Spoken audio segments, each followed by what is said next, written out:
Tudo bem, pessoal? Bem-vindos a mais uma videoaula para o 8º ano. E nessa videoaula o tema são os países subdesenvolvidos.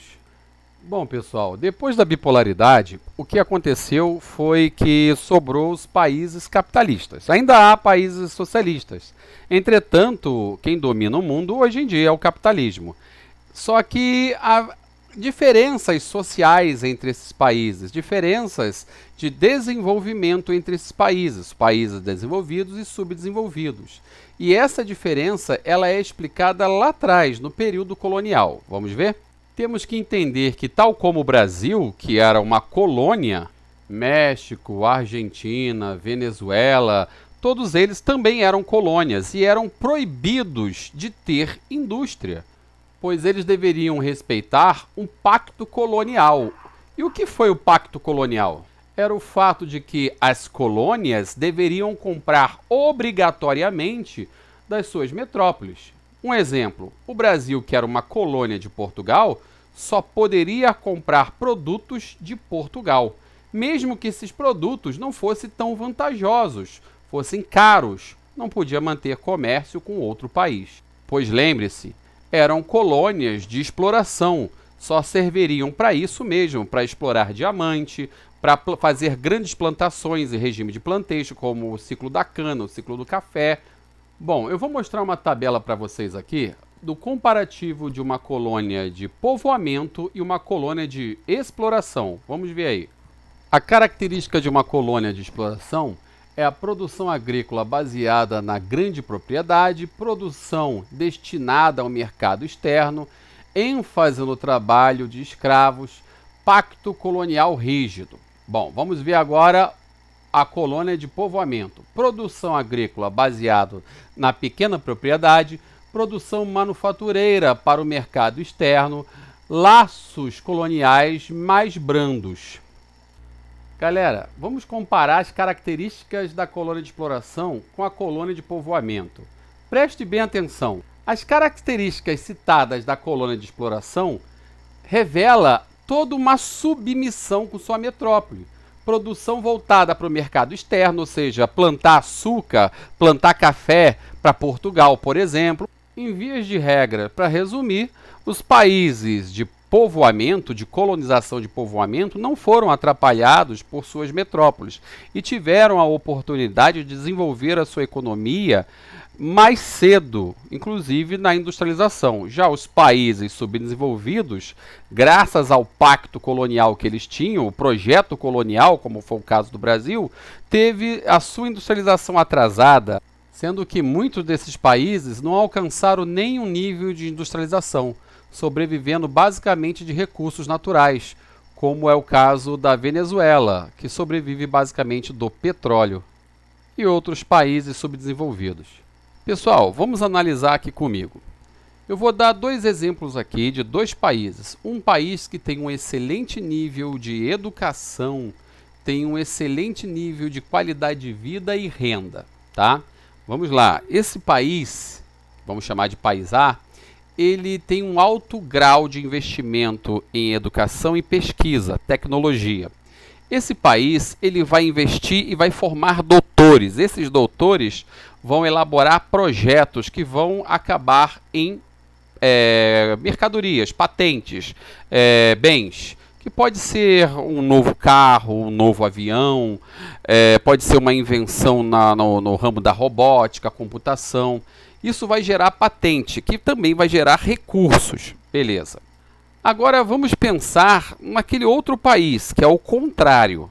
Esse país não investe em educação, ou pouco investe em educação, que vai formar poucos doutores. E esses poucos doutores vão desenvolver poucos projetos e vai ter poucas patentes. Como esse país vai sobreviver? Basicamente, ele não vai ter patentes e projetos para elaborar uma indústria tecnológica. Então, a sua participação na produção mundial será a venda de recursos naturais, como minério de ferro, petróleo, a agricultura, a participação de vendas de produtos agrícolas e também a criação de animais, a pecuária. E é óbvio, são produtos com valor agregado menor do que a tecnologia. O que nós estamos vendo aqui é o princípio da chamada DIT, Divisão Internacional do Trabalho, que é a distribuição das atividades econômicas ao redor do globo. Bom, falando de uma forma mais fácil, é a divisão da capacidade de cada país em produzir algo para o mundo. Mas aí eu pergunto para vocês, se um país não tem capacidade para desenvolver, por exemplo, um videogame de alta tecnologia, é um exemplo que eu gosto de dar na sala, vocês sabem, né? Um PlayStation, um Xbox, esse país não tem condições de desenvolver. O que ele vai fazer? Ele vai comprar daquele país que tem essa capacidade, não é certo? Entretanto, é preciso entender que muitos desses componentes que estão presentes ali naquele videogame, como é o caso da sílica, como é o caso do alumínio, como é o caso de alguns metais preciosos presentes no processador, ou o caso dos monitores, tudo isso vem da natureza, são chamados recursos naturais. E esses recursos naturais, muito deles provém dos países subdesenvolvidos. O PlayStation 4 é produzido no Japão, país de origem da Sony. Entretanto, não sei se vocês sabem, mas o Japão é pobre em recursos naturais. Espera aí, não quer dizer que todos os países sejam pobres em recursos naturais. Os desenvolvidos, por exemplo, só que eles se especializaram na produção de produtos tecnológicos, lembram? Eles investiram em educação, em pesquisa, desenvolvimento. Já os países que não se prepararam, não investiram para promover produtos e bens tecnológicos, vendem o que tem, que são os recursos naturais. E nessa troca comercial, quem vai se dar bem vai ser o Japão, que vai ganhar mais, pois o produto tem um valor agregado maior. A DIT, na verdade, a Divisão Internacional do Trabalho, ela é dividida em fases. Eu vou estar aqui falando rapidamente de duas fases. A fase do começo e do fim, ela tem três.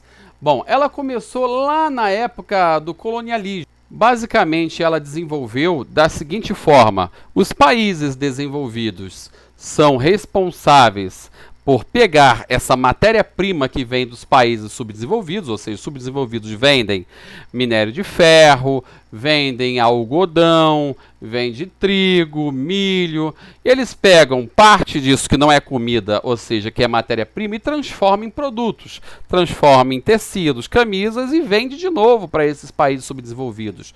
No caso, o minério de ferro transforma em aviões, transforma em geladeira, todos aqueles equipamentos, né, tecnológicos, como robôs, como trens, navios, e vende para esses países subdesenvolvidos. Aí você vai me perguntar, mas professor, o Brasil ele é um país subdesenvolvido, mas ele também tem indústrias. Como é que pode isso?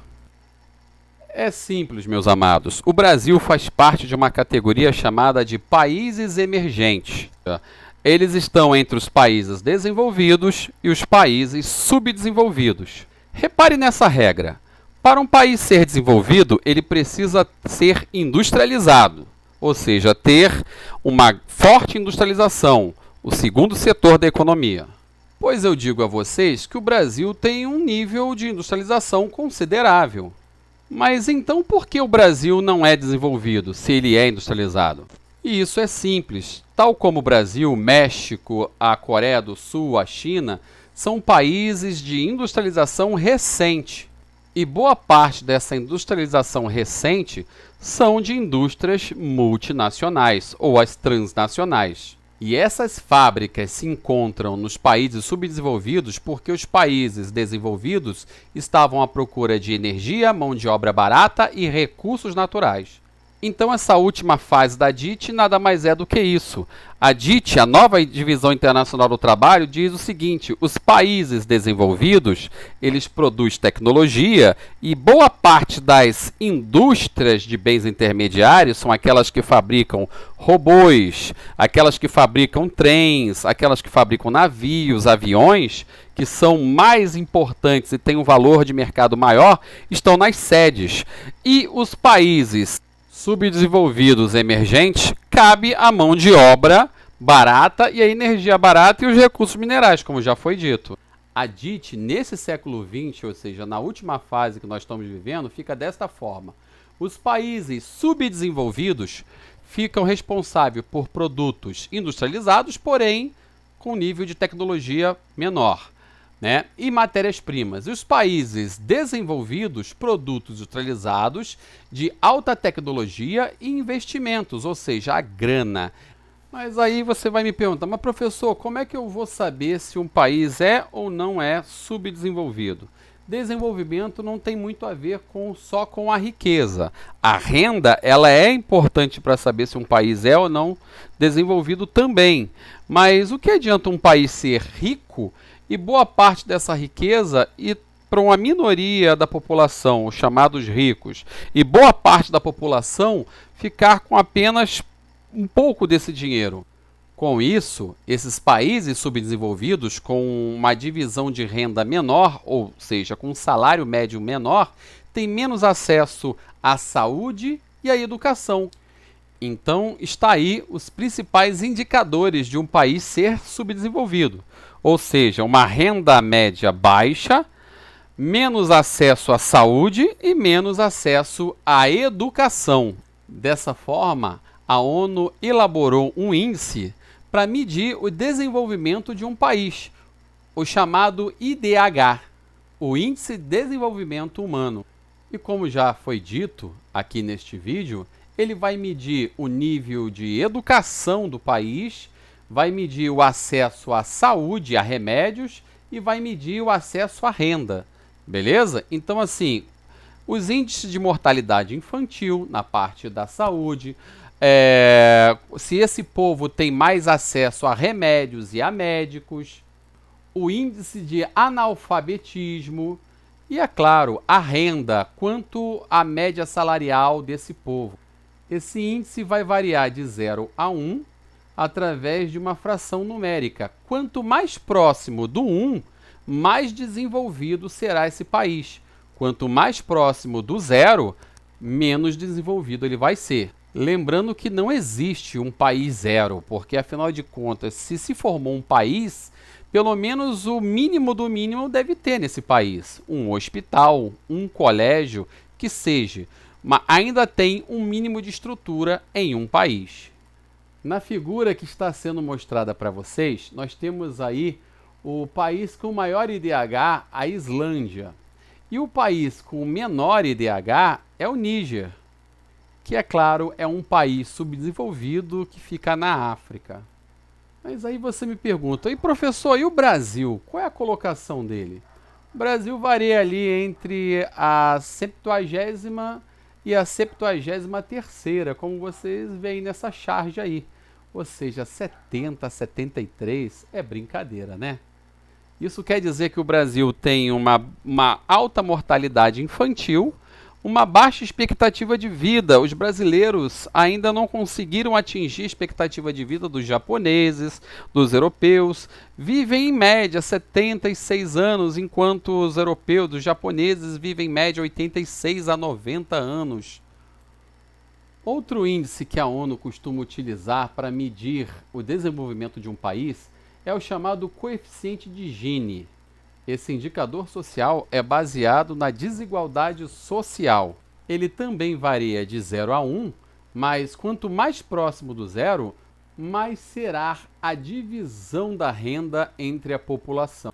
Agora, quanto mais próximo do 1, aí é o contrário, mais será a concentração da renda. Mais a renda ficará para os ricos e pouco para os pobres, por exemplo. O Brasil é um grande exemplo de um país que concentra a renda, que tem uma péssima divisão da renda. Logo, o Brasil está bem próximo do 1. Entretanto, nos últimos anos no Brasil, de 2002 para cá, no finalzinho do governo Fernando Henrique, com a introdução do Plano Real e a melhora na economia, e passando pelo governo Lula e um pouco da Dilma, os indicadores sociais começaram a melhorar. Ou seja, o Brasil estava diminuindo a concentração de renda e aumentando, por si só, a divisão da renda. Entretanto, com a atual economia e com a crise mundial, o Brasil voltou a piorar seus indicadores sociais. Tudo isso baseado na distribuição dessa renda com o povo. Lembrando que não existe países sem ricos, existe um nível de riqueza na Islândia, óbvio, mas boa parte da Islândia, por exemplo, é composta de classe média. E isso indica que este país tem uma boa distribuição de renda.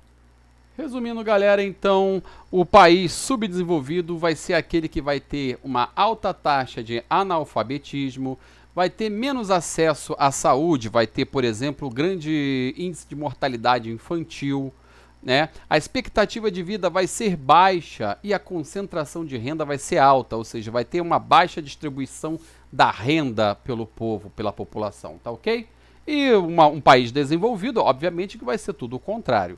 A nossa videoaula extensa pra caramba fica por aqui e nos vemos na próxima videoaula. Um grande abraço e tchau!